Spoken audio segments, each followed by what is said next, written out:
सभी को सलाम, good morning all my brother and sister. सभी को जय मसीह की।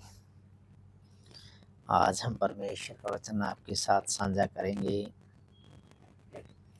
भजन संहिता 111। भलाई के लिए परमेश्वर की स्तुति। भलाई के लिए परमेश्वर की स्तुति। भलाई के लिए परमेश्वर की स्तुति। भजन संहिता 111 पे आज हम पहुँचे हैं। 2-3 दिन हम बिजी रहे, परमेश्वर के घर में नहीं आए भी, लेकिन बिजी शेड्यूल रहा, जिसकी वजह से हम भजन संहिता को आगे नहीं बढ़ा सके। बल्कि आज परमेश्वर ने वो मौका हमें बख्शा और हम खुदा के घर में आए हैं और खुदा से ये दुआ करते हैं कि परमेश्वर जी आज ये वचन को हमारे भाई बहनों तक पहुंचाना चाह रहे हैं, क्योंकि परमेश्वर की मर्जी के बिना पत्ता भी नहीं खिल सकता। एक दिन हम आए भी, वचन सुनाना भी चाहा, लेकिन वहाँ पर हमारा काम कुछ ऐसा पड़ा और हम तैयारी में भी थे, लेकिन गाड़ी आ गई और कहा कि जल्दी आओ, माल आ गया है। तो हमें जल्दी जल्दी जाना पड़ा अधूरा छोड़ के। तो कभी कभी परमेश्वर की मर्जी नहीं होती है कि आज के दिन ये ऐसा करे, हम चाहते हुए भी नहीं कर सकते। ऐसे ही हमारे साथ कई बार ऐसी घटनाएं घटती है कि हम कहीं पे जाना चाहते हैं और वहाँ से टालम टोल हो जाती है। हम पूरे रेडी होते हैं और नहीं जा पाते। वहाँ पर भी परमेश्वर की कुछ खास मर्जी होती है, तो उसमें भी परमेश्वर को धन्यवाद देना चाहिए। क्योंकि दाऊद कहता है कि हे मेरे मन परमेश्वर को धन्यवाद दे। हमें परमेश्वर को धन्यवाद देना चाहिए। और भजन संहिता केवल धन्यवाद से ही भरी हुई है। जब आप भजन संहिता को पढ़ने लगोगे तो उसमें बहुत धन्यवाद धन्यवाद धन्यवाद, कितना धन्यवाद देता था दाऊद राजा। तो हम क्यों नहीं धन्यवाद दे रहे? हमें भी धन्यवाद देना चाहिए परमेश्वर को। और परमेश्वर कहता है कि हे मनुष्य जाति, तुम मुझे क्या दे सकते हो? जो कुछ तुम देते हो सब कुछ मेरा दिया और मेरे दिए में से देते। तो कभी भी ये घमंड नहीं करना कि हमने प्रभु को कुछ दे दिया है। आज हम कितने भाई लोगों से सुनते कि हमने ये दिया, हमने वो दिया, हमने ये दिया, हमने वो दिया। हम कुछ नहीं दिया। जो कुछ था, जो कुछ दिया वो परमेश्वर का था और परमेश्वर को अपना ही समान दिया। तो उसमें कोई हमारा वो नहीं है कि हमने परमेश्वर को कुछ दिया, बल्कि परमेश्वर हमसे क्या चाहता है? परमेश्वर कहते हैं तुम्हें अगर देना है तो धन्यवाद दो, क्योंकि मैं धन्यवाद को प्यासा हूँ, मैं धन्यवाद का प्यासा हूँ। तो परमेश्वर हमारे धन्यवाद का प्यासा है केवल। तो राजा दाऊद परमेश्वर को धन्यवाद देता है और कहता है, अपने मन से कहता है, हे मेरे मन परमेश्वर को धन्यवाद दे। तो हमें धन्यवाद देना चाहिए। उठते हुए, बैठते हुए, सोते हुए, जागते हुए, खाना खाते समय परमेश्वर को नहीं बोलना चाहिए, परमेश्वर को धन्यवाद देते रहिए। आज की है भलाई के लिए परमेश्वर की स्तुति। भजन संहिता 111 पहला आयत ये कहती है, यहोवा की स्तुति करो, परमेश्वर की स्तुति करो। मैं सीधे लोगों की गोष्ठी में और मंडली में भी संपूर्ण मन से यहोवा का धन्यवाद करूंगा। मतलब है संपूर्ण मन से परमेश्वर का धन्यवाद करूंगा, केवल धन्यवाद करूंगा। यहोवा की स्तुति करो, उसके गीत वचन गाओ, परमेश्वर की स्तुति करो। मैं सीधे लोगों की गोष्ठी में और मंडली में भी संपूर्ण मन से परमेश्वर का धन्यवाद करूंगा। यहोवा के काम बड़े हैं, परमेश्वर के काम बड़े हैं। जितने उनसे प्रसन्न रहते हैं वे उन पर ध्यान लगाते हैं। जितने परमेश्वर से प्रसन्न होते हैं वे उन पर क्या करते हैं? परमेश्वर पर ध्यान लगाते हैं। जितने उनसे प्रसन्न रहते हैं वे उन पर ध्यान लगाते हैं। उसके काम वैभवशाली और ऐश्वर्य में होते हैं। उसके काम वैभवशाली और ऐश्वर्य ऐश्वर्य में होते हैं और उसका धर्म सदा तक बना रहेगा। जो परमेश्वर को ढूंढते हैं उनका धर्म हमेशा तक बना रहेगा। कल ऐसे ही आंटी से बातें हो रही थी और आंटी ने कहा कि बेटा नशा करता है। एक बेटा टीका लगा के पहले उसकी डेथ हो सकी 7-8 साल पहले। 10 मरला था, जगह भी है, मकान भी बना हुआ है, दुकान भी है, चलाने के लिए बेटा साथ नहीं देता क्योंकि नशे की लत में रहता है। तो आंटी ने कहा कि हमारा तो कोई वारिस ही नहीं रह जाएगा। तो मैंने आंटी जी से कहा कि आंटी जी आप इनको चर्च में भेजिए। देखिए परमेश्वर को जब ये ढूंढेंगे, परमेश्वर के साथ आएंगे तो शैतान जो इनको जकड़ के रखा है आजाद कर देगा। अब कोई हमारे भाई लोग कहते हैं कि आप तो ना हमारे भगवान को शैतान बोलते हो। शैतान भगवान को नहीं बोलते हैं। शैतान वो है जो आपको उस नशे की गिरफ्त में लेके रखा है। शैतान वो है जो आपको गलत राह पे चलाता है। उससे परमेश्वर क्या करेगा?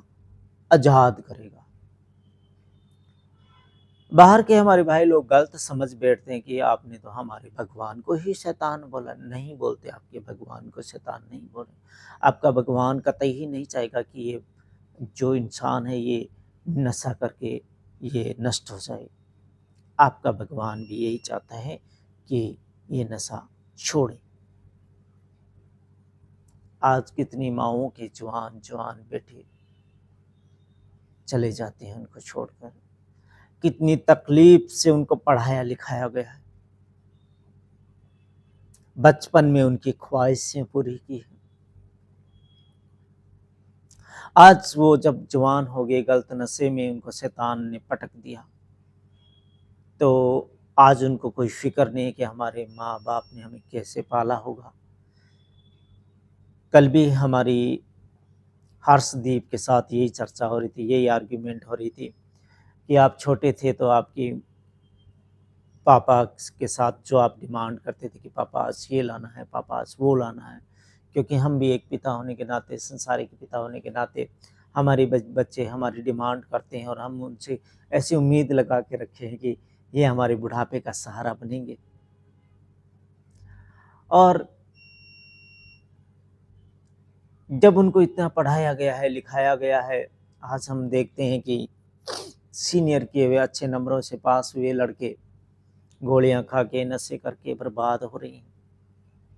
जवान जवान लड़के जिनका गोली ना खाए तो शरीर काम नहीं करता है, जिनका कोई नशा ना करे तो शरीर काम नहीं करता है, शरीर टूटता है, भारी हो जाता है, दर्द करता है, पेन होता है। तो हर्षदीप से मैंने ये कहा कि हर्षदीप जी अभी तक कुछ नहीं बिगड़ा है। अभी भी आप खुदा के घर में आइए, खुदा आपको आजाद कर देगा उस शैतान से जिसने आपको ये जकड़ के रखा है कि तू ये नशा कभी नहीं छोड़ सकेगा। ऐसा मेरे साथ भी हुआ, लेकिन मेरे साथ पर्टिकुलर घटना घटी हुई है। खुदा ने मुझे चुना और खुदा ने अपने घर में लाके और मैं खुदा के घर में प्रार्थना की, खुदा ने को ढूंढा तो खुदा ने मेरे सारे नशे पते छुड़ा दिए। चाहे गुटखा हो, चाहे बीड़ी हो, चाहे सिगरेट हो, चाहे शराब हो, सब कुछ खुदा ने मुझे आज़ाद कर दिया। आज मुझे नशा है तो केवल रोटी का और खाने पीने का नशा है। बाकी नशे से कोई लत नहीं है, खुदा ने ऐसा कुछ नहीं छोड़ा। तो परमेश्वर को ढूंढिए, परमेश्वर के साथ बातें कीजिए। परमेश्वर को ढूंढने वालों के लिए क्या कहा गया यहाँ पर। तो हमारी बात हर्षदीप से होते होते हमने कहा कि आपकी मोम डेट ने आपको कितना पढ़ाया है, लिखाया है, सब आपकी बचपन की ख्वाहिशें पूरी किया, आज उनका बुढ़ापे का सहारा आप बनने के लायक हुए, तो आज आप उनको भूल के और आप इन नशों में अपनी ज़िंदगी बसर कर रहे हैं। तो उनके समझ में आया, लेकिन वो आज किसी वजह से नहीं आ पाए। मैं इंतज़ार करूँगा, खुदावंद उसके साथ होगा, खुदा उसके हाथ पकड़ के यहाँ पर लेके आएगा और वो खुदा की महिमा और बढ़ियाई करेगा, और जो शैतान है वो टिल्ड हो जाएगा प्रभु यीशु मसीह के नाम से। जब वो यहाँ पर आएगा, हम पिता, पुत्र, पवित्र आत्मा के नाम से जो माँगेंगे वो हमें मिलेगा। परमेश्वर कहता है कि 2 जन मिलकर प्रार्थना, 2 या 3 जन मिलकर प्रार्थना करोगे तो क्या होगा कि जो तुम विश्वास से प्रतीति करके माँग लोगे वह सब तुम्हें मिल जाएगा। तो वो भी हमारे को पूरा भरोसा है कि परमेश्वर हमें वो चीज़ जो है कि मुहैया कराएगा, और उनका सारा नशा पता छुड़ाकर, और जो वैसे के जैसे के थे वैसे थे, वैसे के वैसे वो हर्षदीप जी बन जाएंगे। ये हमारी पूरी पूरी हम विश्वास के साथ कह सकते हैं कि ऐसा हो जाएगा, क्योंकि परमेश्वर कहता है कि जो तुम प्रार्थना में मांग लोगे और ऐसी प्रतीति कर लो कि हो गया, तो वैसा हो जाएगा। तो आज बारिश आई इसलिए वो नहीं आ पाए, लेकिन कल हम उनका इंतजार करेंगे और खुदावंद जरूर उनके हृदय में बोलेगा और वो आएंगे। तो यहाँ पर लिखा गया है कि उसके काम वैभवशाली और ऐश्वर्य में है होते हैं, और उसका धर्म सदा तक बना रहेगा। उसका धर्म क्या होगा? सदा तक बना रहेगा, जो खुदा को ढूंढेगा, जो परमेश्वर को ढूंढेगा। उसने अपने आश्चर्य कर्मों का स्मरण कराया है। यहोवा अनुग्रहकारी और दयावंत है। यहोवा क्या है? अनुग्रहकारी और दयावंत है। दयावंत है। उसने अपने डरवियों को आहार दिया, वह अपनी वाचा को सदा तक स्मरण रखेगा। उसने अपने डरवियों को आहार दिया और वह अपनी वाचा को सदा तक स्मरण रखेगा। तो आज से जब हम प्रार्थना कर रहे थे, तो हमने हमने हमारी ख्वाहिश है, इंसान होने के नाते ये ख्वाहिश है कि क्यों आज बारिश आई। हम काम करते, पैसे बटोरते हैं, ये हमारे इंसान होने के लिए, ये हमारी जितनी सोच है उतना हमने सोचा कि आज बारिश क्यों, परमेश्वर ने ऐसी बारिश की। नहीं होती तो अच्छा होता, हम काम करते, पैसे लाते, सामान बेचते। लेकिन परमेश्वर के जो पक्षी है, जो भूखे हैं,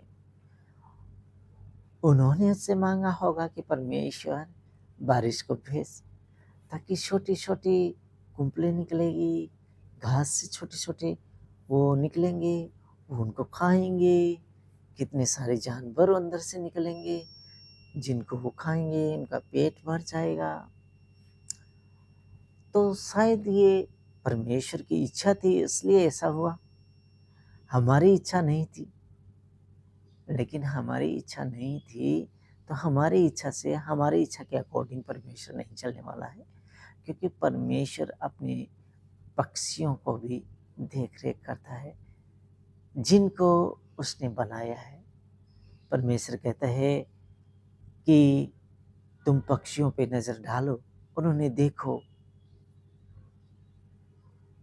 कि मैं उनको भी भूखा नहीं रख सकता, उनको भी मैं भूखा नहीं रख सकता। तो मनुष्य तो बहुत अमूल्य है परमेश्वर की नज़र में, उसको वो भूखा नहीं देख सकता। वो कहता है कि पक्षी को देखो, ना बोता है ना काटता है, फिर भी मैं मुझे खाने के लिए देता हूँ। तो आज की बारिश इसलिए हुई कि पक्षियों को ज़रूरत थी। जब ये बारिश हुई है तो घास में छोटी छोटी नसें फूटेगी और वो उनको खाएंगी और तृप्त होंगी और परमेश्वर की स्तुति करेंगे पक्षी। हमने तो ऐसा सोचा कि नहीं होती तो अच्छा होता, लेकिन परमेश्वर हमसे कई गुना ज़्यादा सोचता है, सभी के लिए सोचता है।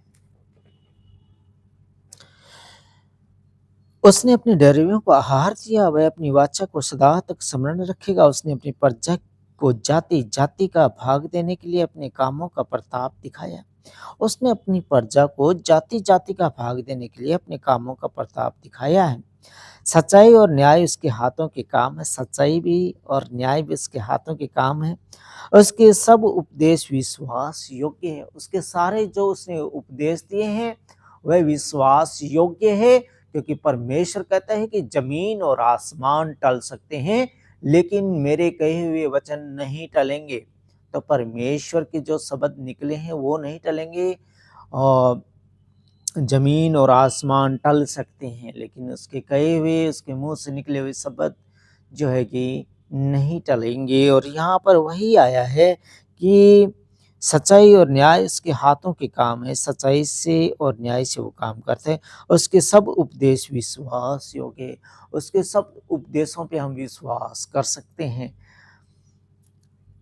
वह सदा सर्वदा अटल रहेंगे, वह सदा सर्वदा के लिए अटल रहेंगे। जमीन और आसमान सब कुछ नष्ट हो सकता है, नए से पुराना वो कर सकता है, लेकिन परमेश्वर सदा अटल रहेगा। वे सच्चाई और सिधाई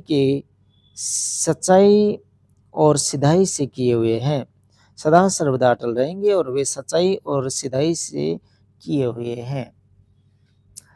तो परमेश्वर हमेशा हमेशा के लिए विराजमान रहेगा। और जब नई मखलूकात होगी तो परमेश्वर कहता है कि पहली मखलूकात के तुम पहले फल ठहरोगे। मखलूक उर्दू में मनुष्य को कहा गया है। और जब पहली मखलूकात, पहला इंसान जो होगा वो परमेश्वर के लोग होंगे। परमेश्वर का अटल वादा है कि पहली मखलूकात के तुम पहले फल ठहरोगे, पहले फल हम ठहरेंगे। परमेश्वर यह भी कहता है कि तुम मुझे ढूंढोगे और बुद्धि से काम करोगे तो स्वर्गदूतों का न्याय है जो तुम करोगे। तो हमें बुद्धि से काम करने हैं, बुद्धि से परमेश्वर को ढूंढना है, क्योंकि परमेश्वर कहता है तन से, मन से, धन से सबसे पहले क्या करना है, मुझसे प्रेम करना है, मुझे ढूंढो। तो जो सारी चीज़ें, जो आपकी ख्वाहिश है, जो चीज़ें आपको चाहिए, वो सब परमेश्वर जानता है और वो अपने आप तुम्हारे पास आ जाएगी। पहले क्या करना है, सारे मन से, तन से, धन से परमेश्वर को ढूंढना है। उसके बाद में जो ख्वाहिश अपनी है वो अपने आप हमारे पास आ जाएगी और हमें दे दिया जाएगा। क्योंकि इब्रानी 4:12 कहती है, क्योंकि परमेश्वर का वचन जीवित और प्रबल और हर एक दुधारी तलवार से भी बहुत चोखा है, जो प्राण और आत्मा और गांठ गांठ, गूंदे गूंदे को अलग करके आर पार छेदता है और मन की भावनाओं और विचारों को जांचता है। वो हमारे मन क्या कहते हैं, हमारे विचार क्या कहते हैं, हमारी भावनाएं क्या है, वो सब कुछ जांचता है और जानता भी है। तो हमारी ख्वाहिश क्या है, हमें जीवन में क्या चाहिए, वो सब कुछ मिल जाएगा। लेकिन परमेश्वर का वचन ये भी कहता है कि अपने आप को संसार में यात्री जानकर यात्रा तय कर। हमें यहाँ पर संसार में मन नहीं लगाना है, यहाँ पर हमें ज़्यादा कुछ नहीं बनाना है, अपने बच्चों के लिए ज़्यादा कुछ यहाँ पर धन इकट्ठा करके, बैंक बैलेंस करके यहाँ पर नहीं जाना है। क्योंकि परमेश्वर कहता है तुम क्या हो, यहाँ के यात्री हो। और यात्रा करने वाले को जिस चीज़ के अंदर वो यात्रा कर रहा है उसमें उसको ज़्यादा कुछ बनाने की ज़रूरत नहीं है, बल्कि परमेश्वर को ढूंढने की ज़रूरत है। तो हम परमेश्वर को ढूंढें। वे सदा सर्वदा अटल रहेंगे, वे सच्चाई और सिधाई से किए हुए हैं। उसने अपनी प्रजा का उद्धार किया है, उसने अपनी वाचा को सदा के लिए ठहराया है। उसका नाम पवित्र और भययोग्य है। उसका नाम क्या है, परमेश्वर का नाम पवित्र और भययोग्य है। उसने अपनी वाचा को सदा के लिए ठहराया, उसका नाम पवित्र और भययोग्य है। बुद्धि का मूल यहोवा का भय है। बुद्धि का मूल परमेश्वर का भय है। परमेश्वर से डरेंगे, बुद्धि मिलेगी। बुद्धि का मूल क्या है, बुद्धि का मूल यहोवा का भय, परमेश्वर का भय है। जितने उसकी आज्ञाओं को मानते हैं, जितने उसकी आज्ञाओं को मानते हैं, उनकी बुद्धि अच्छी होती है। उसकी स्तुति सदा बनी रहेगी। उसकी स्तुति क्या होगी, सदा तक बनी रहेगी। उसकी स्तुति सदा तक बनी रहेगी। बुद्धि का मूल यहोवा का भय है। जितने उसकी आज्ञाओं को मानते हैं, परमेश्वर की आज्ञाओं को अगर हम मानते हैं, उससे डरते हैं, उससे खौफ खाते हैं, तो उनकी बुद्धि अच्छी हो जाएगी, वो बुद्धिमान हो जाएंगे। क्योंकि राजा सुलेमान को जब परमेश्वर ने राजा बनाया और इतने बड़े राज्य का राजा बनाया, तो जब मांगने की बारी आई तो परमेश्वर ने पूछा, हे सुलेमान तुझे क्या चाहिए? तो सुलेमान ने ये नहीं कहा कि मुझे रुपये दे दो, मुझे ये दे दो, मैं ऐसे चलाऊंगा वैसे चलाऊंगा, बल्कि उसने कहा कि मुझे समझ और बुद्धि दे कि मुझे तूने इतना बड़ा राजा बनाया है, इतना बड़े राज्य का अधिकारी बनाया है, तो अब इस राज्य को मैं चलाऊं कैसे, वो बुद्धि और समझ मुझे दे। तो वहां पर परमेश्वर अति प्रसन्न हुए थे और परमेश्वर ने कहा, हे सुलेमान, मैंने तुझे इतना बड़ा राजा बनाया और इतने बड़े राज्य का अधिकारी बनाया, लेकिन तूने कुछ नहीं मांगा। तूने मांगा तो क्या मांगा? केवल बुद्धि और समझ मांगी। तो ले, तू अगर समझ और बुद्धि मांगी है तो समझ और बुद्धि के साथ में तुझे धन और दौलत भी देता हूं। तो परमेश्वर ने राजा सुलेमान को बहुत सारी धन और संपत्ति से मालामाल किया था। क्योंकि हमें रुपये और पैसे नहीं मांगने, परमेश्वर से हमें बुद्धि मांगनी। अगर बुद्धि से हम कार्य करेंगे तो परमेश्वर उनकी बुद्धि अच्छी होती है, उसकी स्तुति सदा बनी रहेगी। उसकी स्तुति क्या होगी? सदा बनी रहेगी। तो हमें परमेश्वर से ज़्यादा कुछ नहीं मांगना चाहिए, बुद्धि और ज्ञान मांगना चाहिए, और सारे तन से, मन से, धन से परमेश्वर को क्या चाहिए? ढूंढना चाहिए, और उसका भय और खौफ हमें खाना चाहिए। तो आज भजन संहिता 111 बुद्धि की बात करते हैं। जो परमेश्वर को ढूंढते हैं उनकी बुद्धि अच्छी होगी। जो परमेश्वर से डरते हैं, परमेश्वर की आज्ञाओं के ऊपर चलते हैं, उनकी बुद्धि क्या होगी? अच्छी होगी। उसकी स्तुति सदा बनी रहेगी, सदा तक बनी रहेगी, पीढ़ी से पीढ़ी तक बनी रहेगी। क्योंकि जब दाऊद राजा ने परमेश्वर को इतने सारे धन्यवाद दिए हैं, तो दाऊद का घराना हमेशा हमेशा तक बना अ, बना है और बना रहेगा, क्योंकि उसने खराई से परमेश्वर की स्तुति की है। और फिर सुलेमान को उसने अभिषेक किया, सुलेमान को राजा बनाया, और सुलेमान ने परमेश्वर का भवन बनाया। तो हम परमेश्वर को ढूंढे। तो आज परमेश्वर को ढूंढने के बारे में बातें हुई। परमेश्वर को हमें ढूंढना चाहिए, और परमेश्वर की बुद्धि का मूल यहोवा का भय है। बुद्धि का मूल क्या है? यहोवा का भय है। अगर हमें बुद्धि चाहिए तो हमें परमेश्वर की आज्ञाओं पे चलना पड़ेगा। जितने उसकी आज्ञाओं को मानते हैं, उनकी बुद्धि क्या होती है? अच्छी होती है, और उनकी स्तुति सदा बनी रहेगी, उनकी स्तुति सदा बनी रहेगी। वे सर्वदा अटल रहेंगे, सच्चाई और सिधाई से किए हुए हैं। परमेश्वर सदा अटल रहेगा। उसने अपनी प्रजा का उद्धार किया, उसने अपनी वाचा को सदा के लिए ठहराया है। उसका नाम पवित्र और भययोग्य है। तो खुदावंद को ढूंढिए, अपनी शक्ति से, प्रेम से, बुद्धि से परमेश्वर को ढूंढिए, तो परमेश्वर सारी चीजें जो आपको चाहिए वो अपने आप चलकर आपके पास आएगी। खुदा आप सबको बरकत और आशीष दे। आमीन। खुदा का शुक्र हो।